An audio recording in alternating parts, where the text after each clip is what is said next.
Construction of dams can actually flood the neighboring villages and all that. So therefore, obviously people have to shift from there and move somewhere else. In Bhopal, the Union Carbide India Limited, which is a company, it was set up in the year 1934. So floodplain zoning is a measure taken to identify those areas or zones which are most affected by the floods.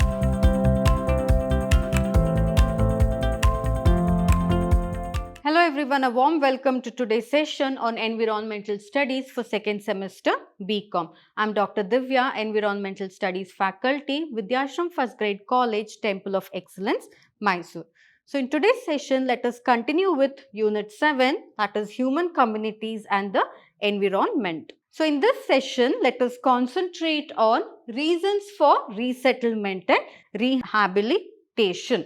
So in today's session, let us concentrate on reasons for resettlement and rehabilitation. So what are the reasons? Why are people resettled and rehabilitated from their actual hometowns or places where they were actually brought up?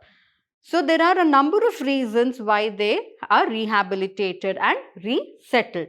And they undergo a lot of problems when they are put from one place to an other place. So what are those problems faced by them? All that we shall study. And also we shall study about the disaster management of some of the natural calamities. So talking about reasons for resettlement and rehabilitation. What is resettlement? Already a group of people would have been settled in a particular area, but for some reason they are shifted from that area to another area. That is resettlement. What is rehabilitation? Means you're changing their habitat, wherein you're constructing and giving them house so that they can leave their original hometowns or homeland and move to a different place. So what are the reasons for both of this? That is resettlement and rehabilitation. So the major reasons are because of natural calamities like earthquake, cyclone, tornadoes, tsunamis, volcanic eruptions, flood conditions, drought condition, landslides, etc. So because of all these natural calamities, people are forced to move from their particular habitat to a different habitat. Apart from this, because of man-made disasters also, people are made to resettle and rehabilitate. What are the man-made disasters? Such as industrial accidents, because of nuclear accidents, because of oil spills, toxic contamination of the sites. So all these man-made disasters will make the place unfit for human beings to live. Therefore, they will have to move from that particular place and resettle in a different place. And also, resettlement and rehabilitation is done because of some of the developmental projects that are undertaken by the government, such as construction of dams, because construction of dams can actually flood the neighboring villages and all that. So therefore, obviously people have to shift from there and move somewhere else. So developmental projects like construction of dams, irrigation canals, construction of reservoirs, etc. And also because of some of the infrastructural projects which are taken by the government for the improvement of the country or a particular region, such as building of flyovers, bridges, roads, etc. We all have been hearing in the news, right, how government has acquired the land of the farmers or agricultural lands of the farmers, or they have acquired their house areas so that in that particular area a national highway can be brought in, a bridge can be brought in, so that the infrastructure of the country will develop. So for that purpose also people are made to forcefully move from their original habitat to a different place. So these are the different reasons. Apart from that, because of transportation activities such as construction of roads, highways, canal, etc.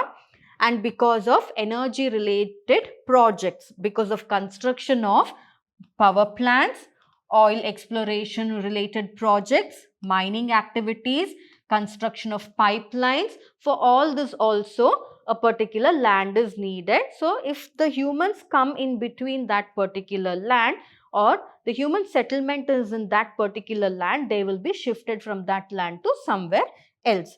Next is because of agricultural projects that are undertaken.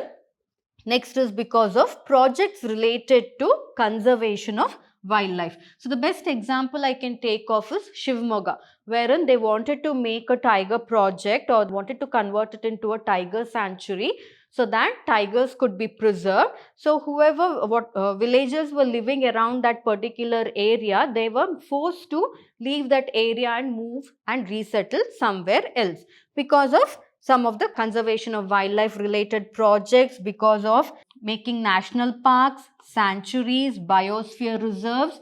Because whenever they make a national park, sanctuary or biosphere reserve, it is a protected area. The number of animals there will increase. So if the number of animals there increase, again it will be a problem to the people living in the boundary of these national parks and all that. So therefore they will be made to forcefully leave that particular area and go and resettle somewhere else. So these are the different reasons for resettlement and rehabilitation of the people. What are the issues that can rise up because of this resettlement and rehabilitation? Let's look into.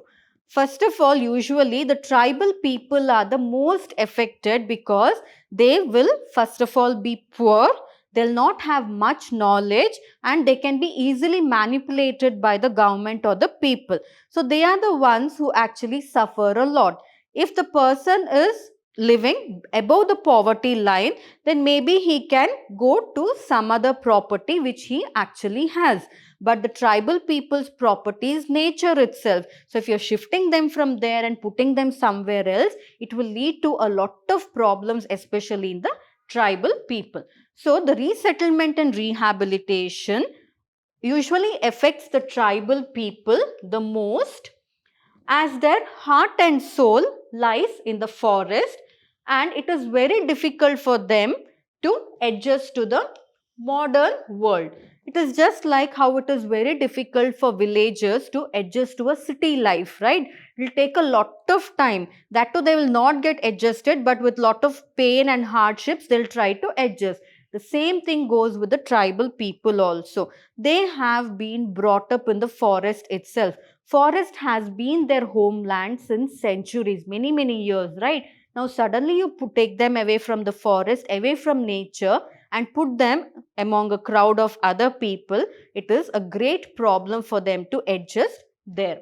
So the tribes, first of all, as I told you, they are already poor, and their resettlement further increases their poverty. So those tribes, usually they'll be depending on some of the forest products, because we had learnt in the tribal rights, right? How tribals are given the rights to use some of the forest products so that they can manufacture something out of it, or make handmade items out of it which they can sell and earn money. Or in the forest itself, they can have small plots of agricultural land. Now you're removing them from the forest and then putting them somewhere else. First of all, the tribals are poor. This will make them even more poorer, because they'll not get enough amount of income. And you put them to some construction work or any other work, they'll not know that work properly. And it is also difficult for them to work under somebody else, because they would have been leading their own independent life. So that is one of the reasons, because they will lose their land, they lose their home, they lose their food insecurity. Food insecurity will arise to them, because what they would have depended entirely on the food that is got from the forest. Now their entire diet is changed when you resettle them from the forest to somewhere else, right? So that is why it will cause a lot of food insecurity. It will cause loss of access to common property assets, and it will increase the morbidity and mortality of the tribes, because some people mentally they will become exhausted. So they lose their will to live. So it can lead to a lot of mortality rates, that is the death rate, and also it will result in social and cultural isolation, because the tribes would have their own traditions and customs which they would have followed in the forest, like praying of a particular deity, which is a tree, which is a water source or something. Now when you resettle them from that particular place into somewhere else, it is very difficult for them to adjust to the social and cultural life of that particular place. So that is why people are the most affected, because they are the ones who face the most issues when it comes to resettlement and rehabilitation. Next, one more thing is, one of the issues that they face is, or the resettled and rehabilitation. Like very recently, a year back, there was a landslide that had occurred in Madikeri, and the people were resettled. Till today, there are people who have not got proper homes. People who have lost their homes, the poor people have not got proper homes. They have been given a place, they have been rehabilitated and resettled in a particular place, which is very, very far from the town. It is very difficult for those poor people to commute because it is very far. So likewise, the government, what they do is, without thinking about anything, somewhere they'll take a building, they'll build a building there and try to put the people there. But the people's lifestyle entirely will change, right, leading to a lot of problem. And apart from that, not good compensation is also not given to them.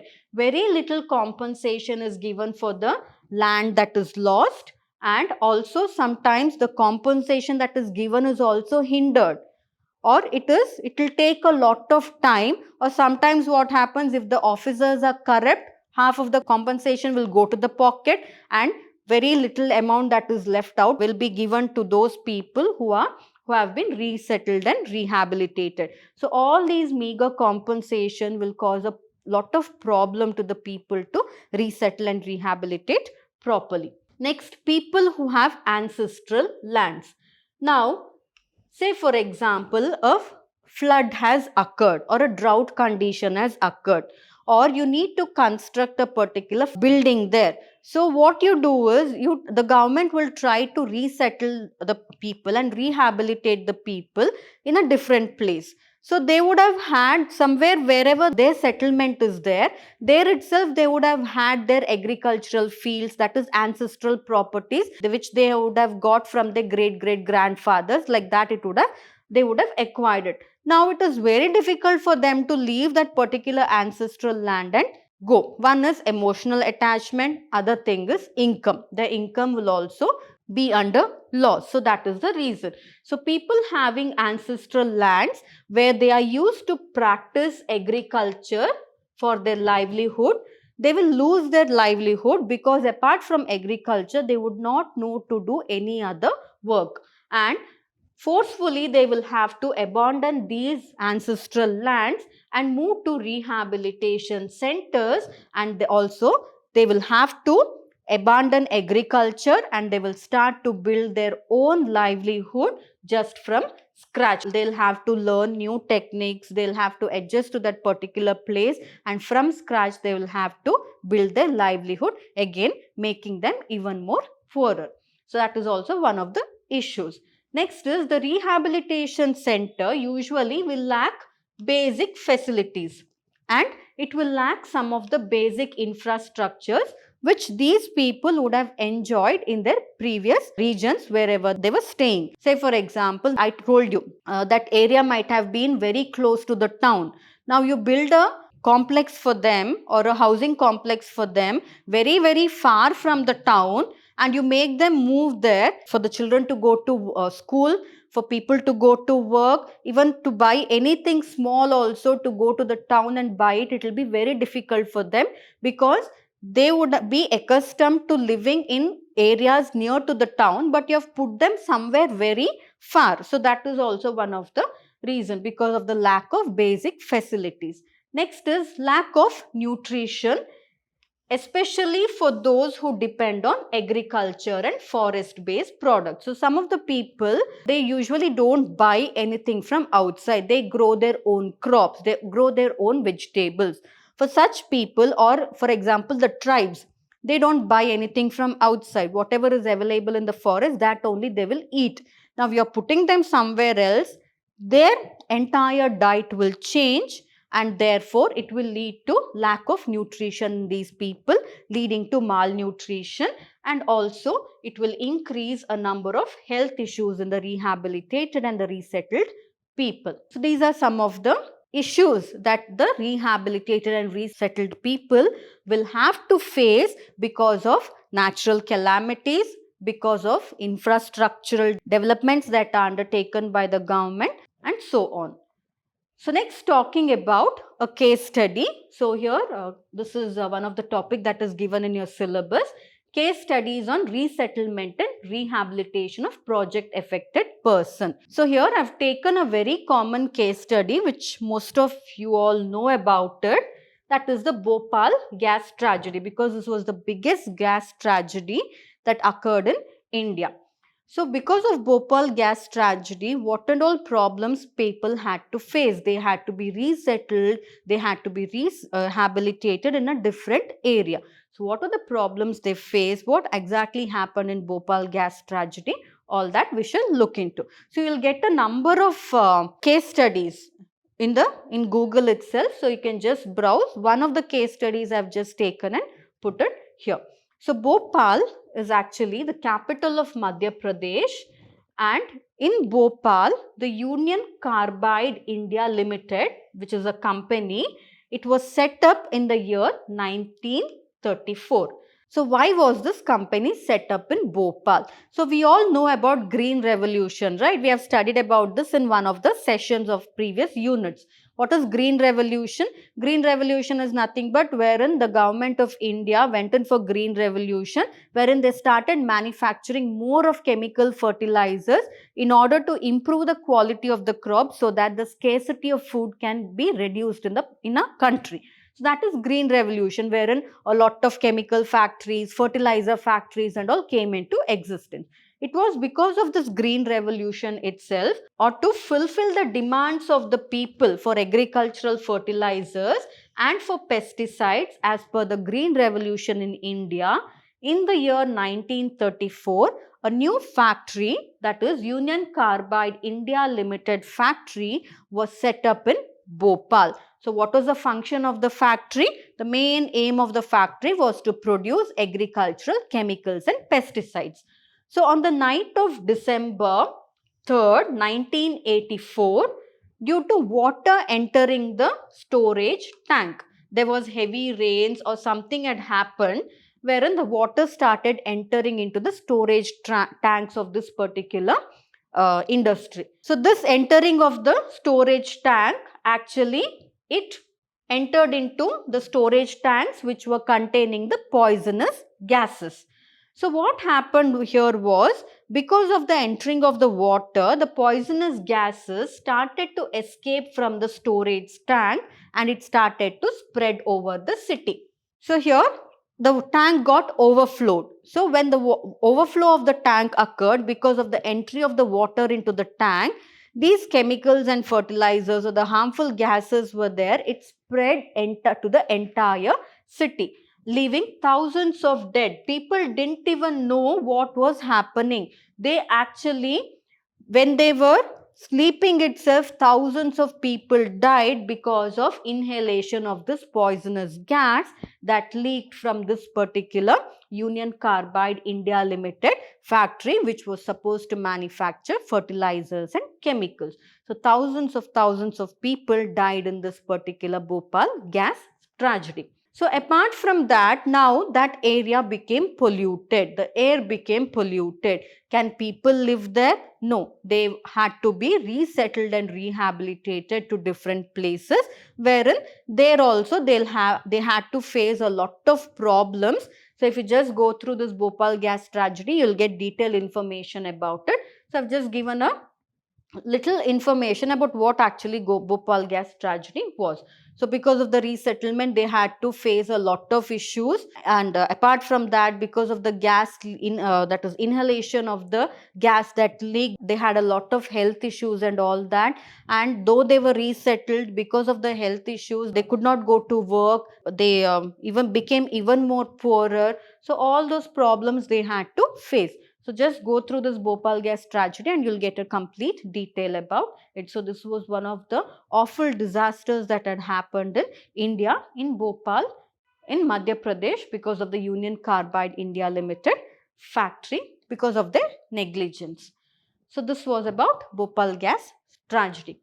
Next, let's study about disaster management. So I told you, actually because of these disasters occurring, that is, be it natural calamities, because of man-made disasters, because of that only people are forced to resettle and rehabilitate or move from their original habitat, live in a other place wherever the government has provided them. So for that, what can we do? We can manage the disaster.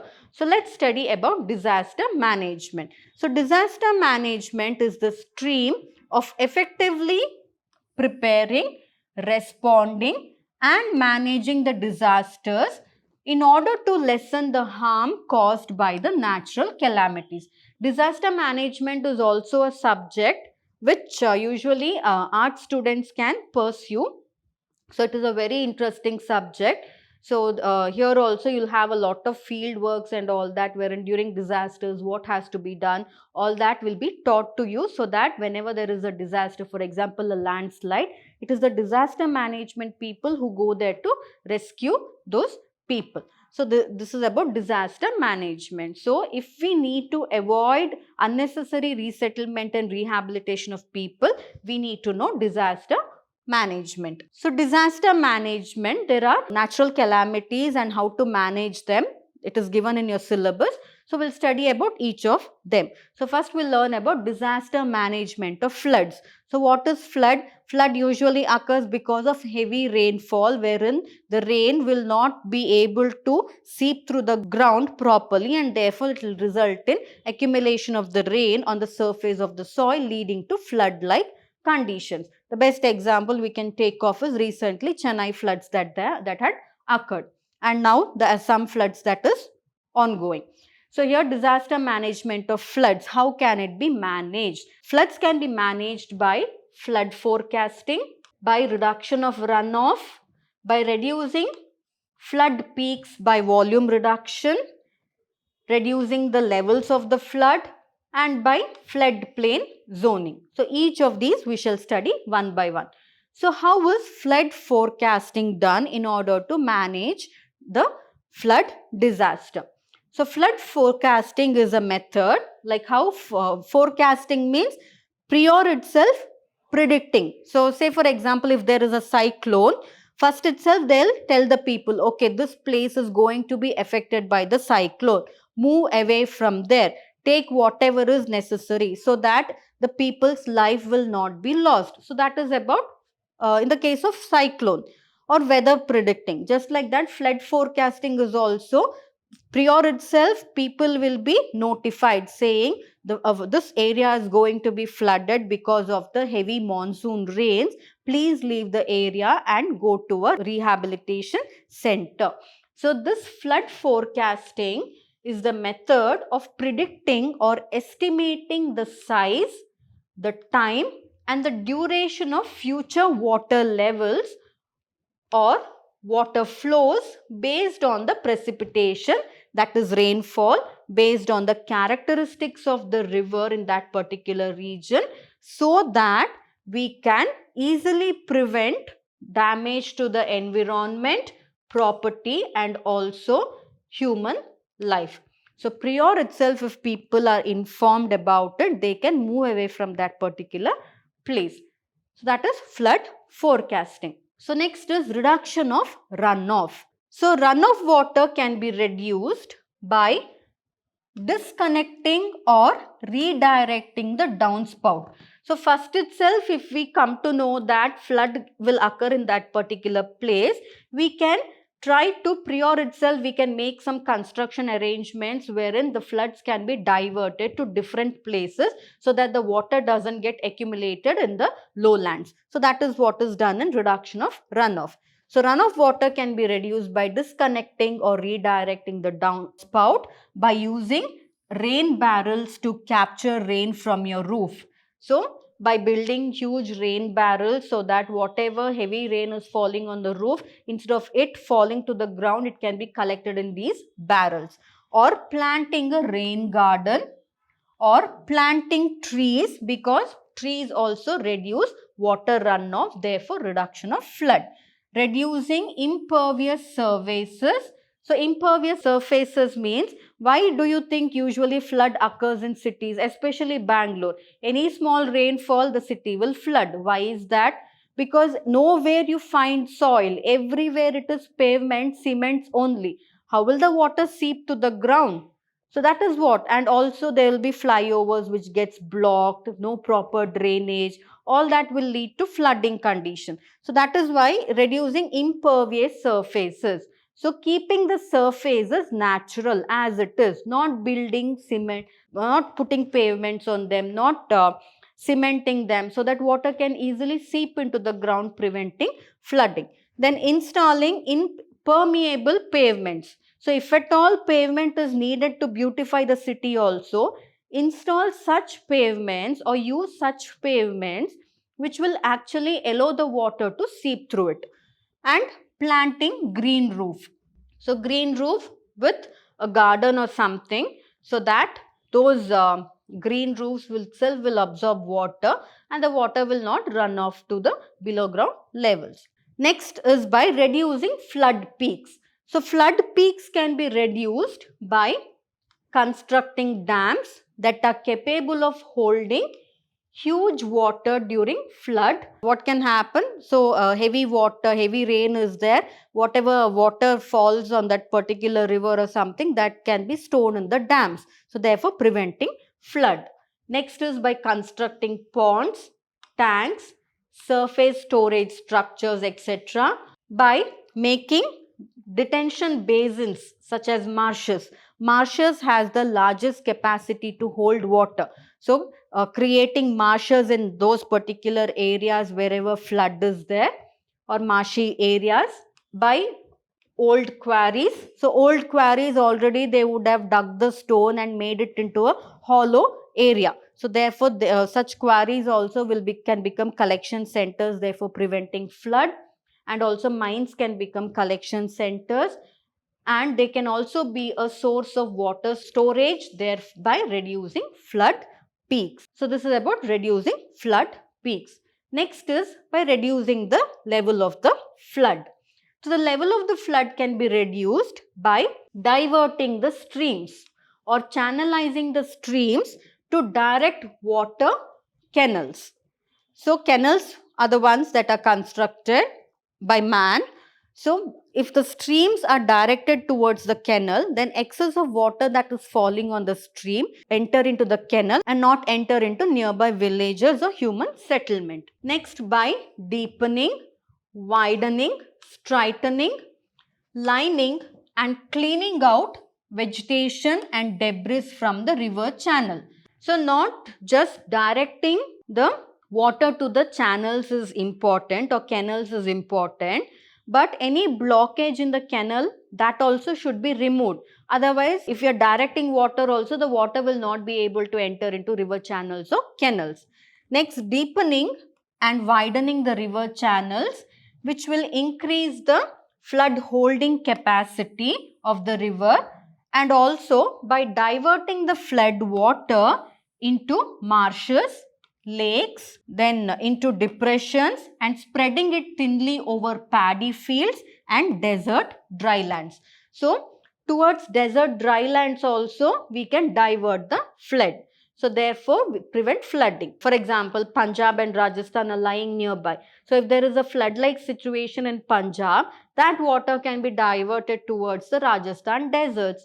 So therefore, the desert sand, it is very, very porous. It will absorb lot of water, therefore preventing flood. So that is how you can rechannelize the flood. This is about reducing flood levels. Next, by floodplain zoning. So floodplain zoning is a measure taken to identify those areas or zones which are most affected by the floods. And how is the zoning done? So here the flood prone areas are divided into different zones so that people occupying these flood zones can leave the zones for their own safety. And it also prevents the risk of flooding and also prevents the building of roads and construction, therefore preventing impermeability of water. Now we have identified a flood zone which is most of the time, quite often it is flooded in the monsoon season. Now what we can do is we can prior itself tell the people don't build your houses there, though that area is prone to floods, or don't have agricultural fields there, that area is prone to floods. So prior itself if you inform them, then they will find a property somewhere else. So therefore the property of the people can also be safeguarded, the lives of the people can also be safeguarded. And also we can try preventing or constructing buildings and roads in that particular area where flooding is most common. So that is what is done in floodplain zoning. Prior itself identifying some of the areas which are heavily prone to floods most of the time, therefore preventing the use of such areas, leaving the areas to nature itself as such. That is floodplain zoning. So next let's study about disaster management of earthquake. If an earthquake occurs, what can be done? So for earthquake, there are pre-disaster management strategies. That is, before the earthquake comes, what all management strategies we can follow, and after an earthquake, what are the management strategies that can be followed. So pre-disaster management strategies for earthquake. First is pre means before itself. So here constructing buildings that can withstand earthquake to some extent. And next important factor here is building infrastructure that is resistant to earthquake, adopting proper water supply systems, communication network, proper electricity lines, etc., which are earthquake proof, meaning these water supply systems, communication facilities, electric lines nothing should happen to it even though earthquake occurs. They should be earthquake proof. Next, including curriculum, that is including lessons in school education and making the public understand or aware of the precautionary measures to be taken during an earthquake. So usually school children will be taught whenever there is an earthquake or whenever there is a light seismic wave, just run out of the buildings, or if the table, whichever desk you are sitting, if it is quite strong, go under the desk. So that is what they are taught, like during the time of such disasters what can be done. So such measures should be taken during an earthquake which will minimize the loss of life. So the best thing is, usually it is said that wherever there is a door, there you can go and stand in that frame of the door, so that if anything is falling, it will not fall on you. So all that little things can be taught to the people and to the school children, so that they can, if they are in school and an earthquake occurs, they can manage by themselves. So that is why these disaster management strategies should be included in the curriculum also. Next is post-disaster management strategy. So after an earthquake occurs, how can you manage the disaster? So immediate rescue and relief measures should be taken by building temporary shelters soon after an earthquake. Otherwise what happens? People might get stuck in the rumble and help will not come, and even though help comes, if proper rehabilitation centers are not there for them, where will they go and stay? Because they would have lost their property. You can't prevent an earthquake, but you can minimize the loss of life by doing all this. Next, proper medical care should be given for the injured people. Dead bodies should be recovered and their proper disposal should be done. Otherwise, what will happen? It will lead to spread of a lot of diseases. Next, supply proper food and clean water timely to the earthquake affected people. Then, very soon, repair the lines of communication and electricity. And next, restore the transportation routes. Why restoring the transportation routes is very, very important is somewhere you have to take them to a bigger hospital, and if the roads are blocked, it will be a problem. So as soon as an earthquake occurs, first step is to clear the transport and also clear the or repair the communication lines, the telephone lines, the electricity lines and all that. Next, let's talk about disaster management of cyclones. So what to do when a cyclone occurs? So first is predicting the areas. First itself predicting which areas are more prone or vulnerable to cyclones by hazard mapping, and therefore avoiding settlements in such vulnerable areas. There can be some areas which are more prone to cyclones, maybe some coastal regions and all that. So first itself, the geologists can predict such areas and tell the people not to settle in such areas so that the life can be saved. Next is constructing engineering structures that can withstand the cyclone. Next is those infrastructures which are not of good quality or which are vulnerable to cyclones should have steep slope roof constructed to avoid the risk of being blown away. So if the roof of the houses are steep, then the effect by the wind is very, very minimal when compared to the flat roofs. Such strategies can be followed for construction of houses and infrastructure. Next is by providing a strong base for the building so that the building itself doesn't get carried away by the cyclones. Next is by breaking the force of wind by planting trees at safe distances. We all know that trees act as barrier against the winds. That is why in some of the crop fields also, around the crop field, big huge trees will be planted because it will cut the wind. So when the wind gets cutted, the crops will not fall off on the ground and it will not be a loss to the farmer.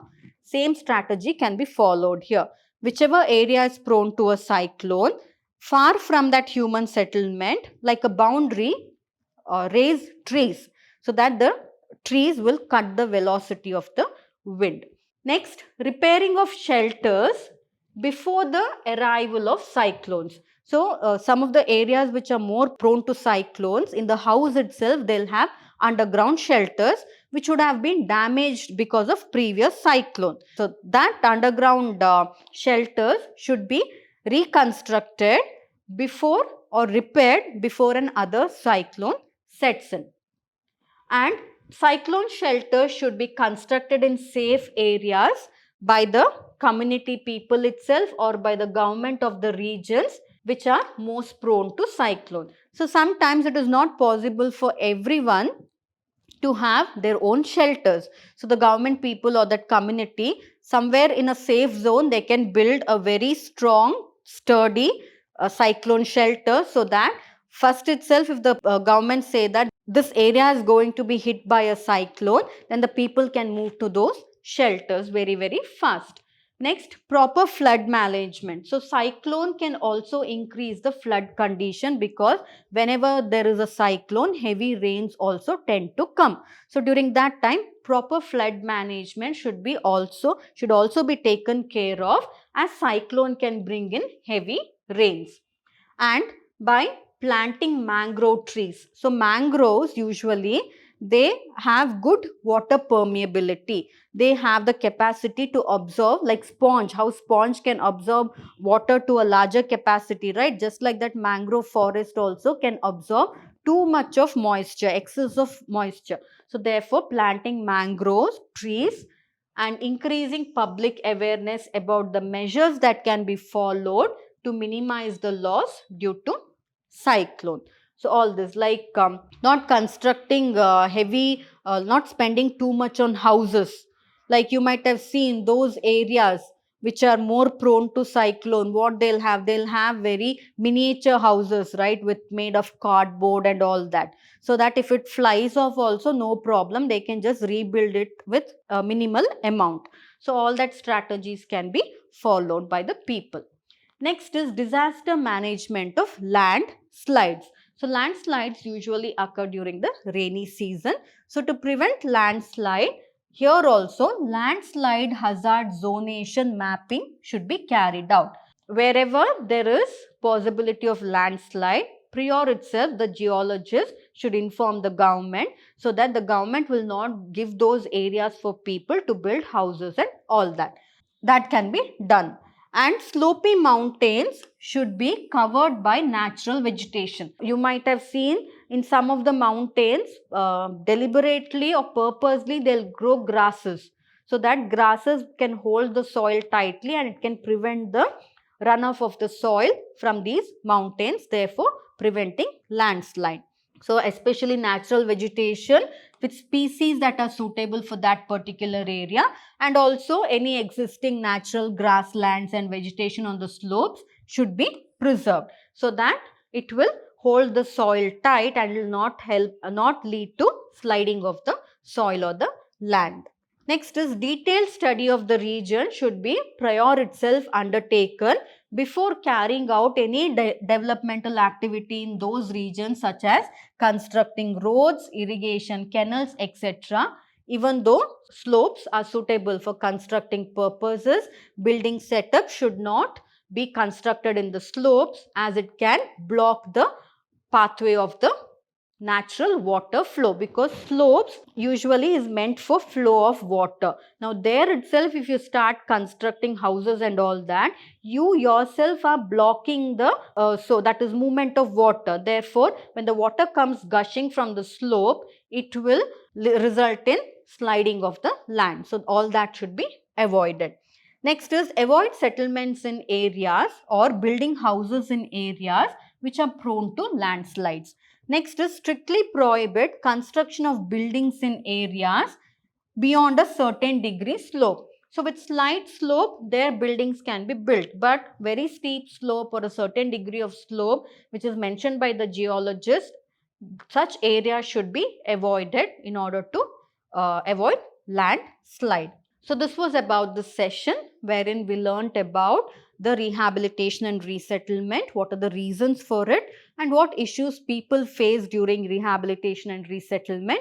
And also we learnt about the natural calamities because of which people are forced to move from their original habitat. So how can we manage such disasters? All that we learned. So in the next session of this unit, we shall learn about environmental movements. So to preserve the nature, to preserve the environment, some movements have been undertaken, or some environmental related activities have been undertaken by the people, such as the Chipko movement, the Silent Valley movement, and the Bishnois of Rajasthan. So we learn about these three. So this is very interesting. So with these three interesting topics, we shall meet in the next coming session. Thank you.